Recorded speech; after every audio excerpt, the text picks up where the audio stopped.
Something here tonight. We're gonna go through the history of Caribbean music instruments, part one, because it's such a range when you talk about Caribbean music. I mean, you can go from reggae to calypso and everything in between. So I can't really like cram everything into one night. So this will be part one, and then later on we'll dive into part two. So I hope you guys have your pen and your papers ready, have your what's the thing called, screenshots ready, so Trinidad and Tobago. I'll get into deeper depth a little later. Coming back into the chutney music, we have what's called the harmonium and the tassadrum, and then also as time went on, electronic instruments were also incorporated into that genre. Here we have palitos or claves, depending on which country you are from. They have different names for the same thing.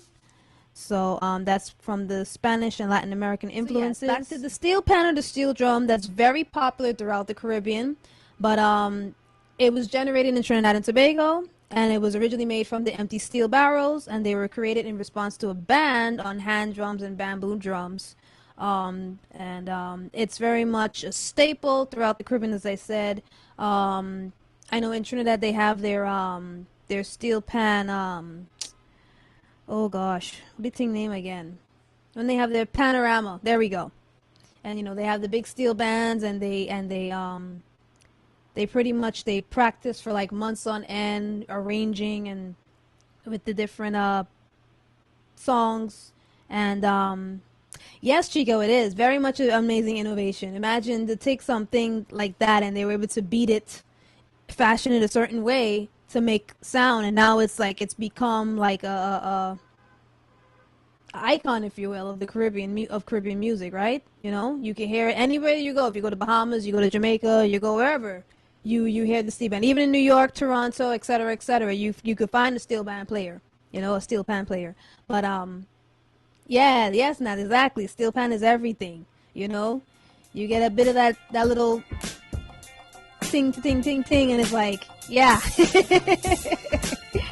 Right? So so that's like very much essential to Trinidad and Tobago. That's where it came from, is where it derived. They have their panorama every year, except for Corona and all that stuff. But I'm sure as of next year, Carnival, I'm sure the pan bands, the drum bands, if I can talk tonight, they're probably already practicing and gearing up for 2023 soca and all of that. So big things, right? Big up to the Trinidadians and Tobagonians for the steel pan band.